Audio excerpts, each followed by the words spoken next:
ప్రపంచంలోనే అరుదైన దృశ్యం అది. విశ్వవ్యాప్తంగా ఎంతో మందిని ఆకర్షిస్తున్న అపురూప మమ్మీ అది. ఇటలీలోని ఆశ్రమంలో విశ్రాంతి తీసుకుంటున్న ఆ వింత ఆకారం సైంటిస్టులకు సవాల్ విసిరింది. 9 దశాబ్దాలుగా చెక్కు చెదరని ఆ సంపద నిపుణుల్ని తికమక పెట్టింది. ఇంతకీ ఏ శక్తి ఆమెని అంత అద్భుతంగా తీర్చిదిద్దింది? సైంటిస్టుల శోధన ఎలాంటి ఫలితాన్నిచ్చింది? అందాల మమ్మీ వెనుక దాగిన అసలు రహస్యం ఇవాల్టి 30 minutes.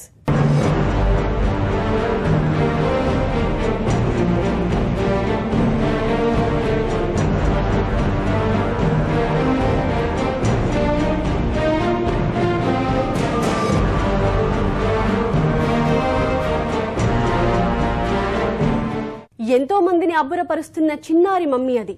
ప్రముఖుల దేహాల మధ్య అదే ప్రత్యేక ఆకర్షణగా నిలిచింది. చనిపోయిన చిన్నారి సజీవంగా కనిపించడంతో శాస్త్రవేత్తల అన్వేషణ మొదలైంది. ఆ అరుదైన మమ్మీ ప్రత్యేక సంపదగా ఎలా మారింది?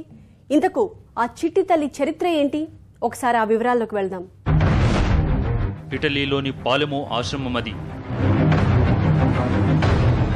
దాని గర్భాన ప్రపంచంలోనే అత్యంత అరుదైన మమ్మీ సంపద ఉంది. ఎందరో ప్రముఖుల దేహాలు 500 సంవత్సరాలుగా ఇక్కడ విశ్రాంతి తీసుకుంటున్నాయి.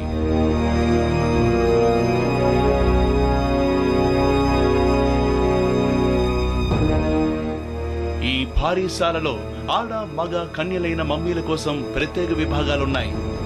ఎంతో మంది డాక్టర్లు, రాజకీయవేత్తలు, కళాకారులు, మత గురువుల పార్థివ దేహాలు ఇక్కడ భద్రంగా ఉన్నాయి.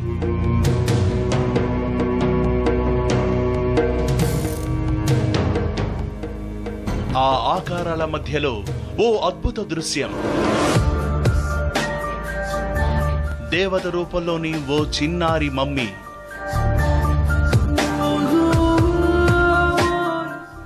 శాశ్వతంగా నిద్రపోయిన ఈ చిట్టి తల్లి అప్పుడప్పుడు కళ్ళు తెరిచి చూసినట్లుగానే కనిపిస్తోంది కదూ. 90 సంవత్సరాల క్రితమే ఈ చిన్నారి చనిపోయిందంటే ఎవ్వరూ నమ్మడం లేదు. ఎందరో నిపుణులనే అబ్బురుపరుస్తున్న ఈ పాపాయి ఆశ్రమానికి ఓ అరుదైన సంపదగా మారింది.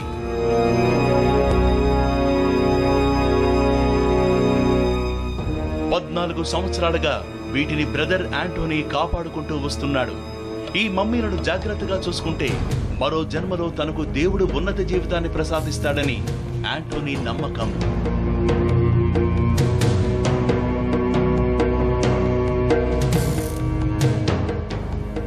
రహస్యం ఏమిటి? ప్రపంచాన్ని ఆకర్షిస్తున్న ఈ మమ్మీ ఇలా సజీవంగా కనిపించడానికి కారణాలేంటి? ఏ అద్భుత శక్తి ఆమెలో దాగి ఉంది? ఇవే ప్రశ్నలకు సమాధానాలు వెతుకుతున్నారు నిపుణులు. ఆ అందాల మమ్మీ అసలు రహస్యం తెలుసుకోవడానికి వాళ్ళు తీవ్రంగా శ్రమిస్తున్నారు.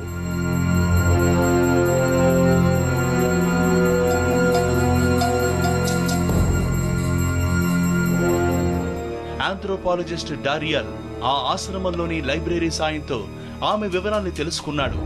తాను ఇక్కడ అడుగుపెట్టినప్పటి నుంచి ఈ అంతుచిక్కని అద్భుతం వైపు తదేకంగా చూస్తున్నాడు. ఎందుకు ఈ చిట్టి తల్లి ఈ పరిస్థితుల్లో ఉండాల్సి వచ్చిందని ఆవేదనతోనే తన పరిశోధన కొనసాగిస్తున్నాడు.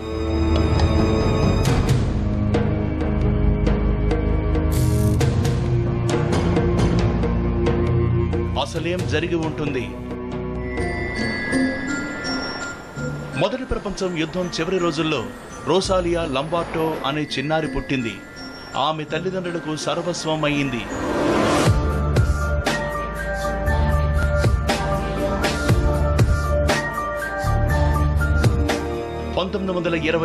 ఓ రోజు 2 సంవత్సరాల రోసాలియా లంబార్టో తీవ్ర అనారోగ్యానికి గురైంది.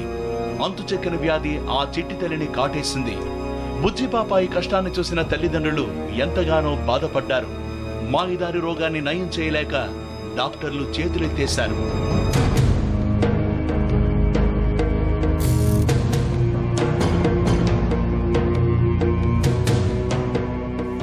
తప్పని పరిస్థితుల్లో దేవుడు ఆ చిన్నారిని తన దగ్గరకు తీసుకుపోయాడు. తండ్రి తీవ్ర మానసిక వేదన అనుభవించాడు. ఆ అనుబంధాన్ని చంపుకోలేకపోయాడు. తన తల్లిని మమ్మీ రూపంలో చూసుకున్నాడు.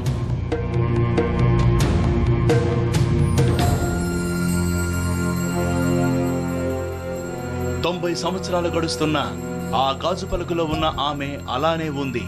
రోసాలియా చనిపోయిందంటే ప్రపంచం నమ్మడం లేదు.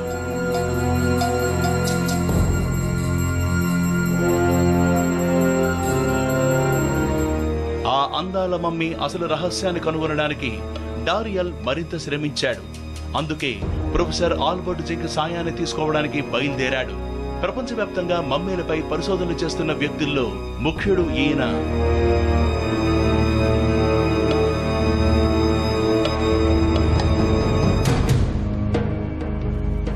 రోసాలియాను చూసిన జింక్ కూడా ఆశ్చర్యపోయాడు.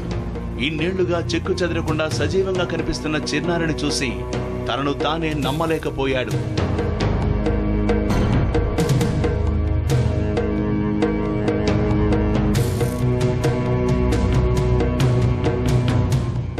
రోసాలియా సజీవంగా కనిపించడానికి ఆ పేగుబంధమే కారణమా, లేక మరణానంతర శక్తులేమైనా ఆమెను కాపాడుతున్నాయా?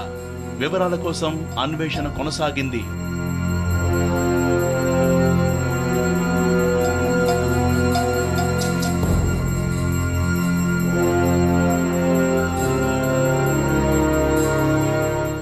రోసాలియా అసలు మమ్మీ కాదా? అదొక మైనపు బొమ్మ అన్నది నిజమేనా? సైంటిస్టులు ఏం చెప్తున్నారు? ఖచ్చితంగా అది మమ్మీ అయితే ఇన్నేళ్లు ఎలా దాచారు? ఏ రసాయనాలతో అంత జాగ్రత్తగా కాపాడుతున్నారు? శాస్త్రవేత్తల పరిశోధన ఫలితాలు ఎలా ఉన్నాయో ఒకసారి చూద్దాం. రోసాలియాని ఎలా భద్రపరిచారు? శరీరం తాజాగా ఉండడానికి కారణాలేంటి? ఈ సందేహాలకు సమాధానాలు వెతుకుతున్నారు డానియల్ జింక్ బృందం. ఇక్కడ చూడండి, ఈ మమ్మీలను చాలా జాగ్రత్తగా చూసుకుంటున్నారు. వెనిగర్తో కడుగుతూ మరిన్ని రసాయనాలతో శుభ్రపరుస్తారు. అయితే ఎన్ని చేసినా రోసాలియా అంత తాజాగా మిగిలినవేవీ లేవు.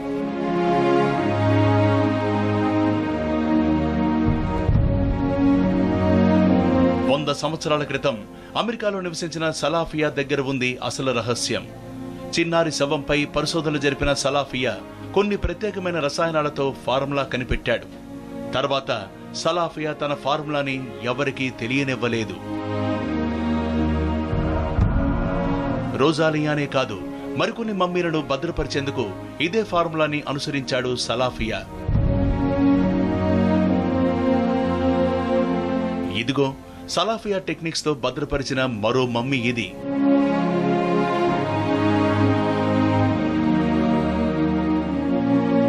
శవపేటిగా గాజు అద్దం పగిలిపోయి ఉంది. దీంతో నీరు లోపలికి చొచ్చుకుని పోయి మమ్మీలో చాలా భాగం పాడైంది. చివరికి ఎముకల గూడు మాత్రమే మిగిలింది. కానీ రోసాలియాని ఉంచిన గాజు గట్టిగా ఉంది. ఎందుకు? రోసాలియాకు పనిచేసిన ఫార్ములా మరో శవానికి పనిచేయలేదు.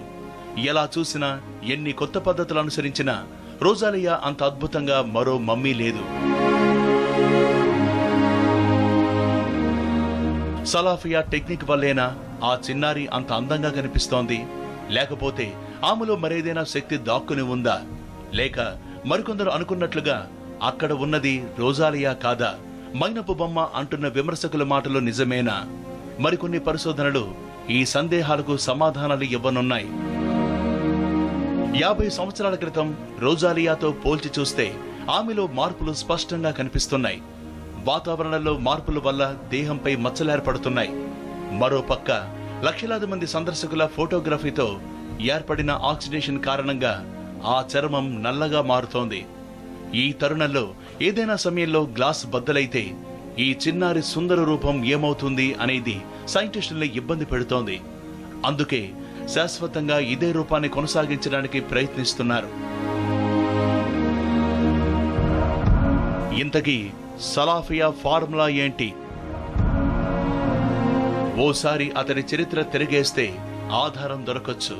అందుకే సలాఫియా గతానికి సంబంధించిన ఆధారాల కోసం డారియల్ వెతికాడు. ఈ తరుణంలో తనకి ఓ పాత రిజిస్టర్ దొరికింది. అందులో సలాఫియా బంధువుల అడ్రస్ దొరికింది.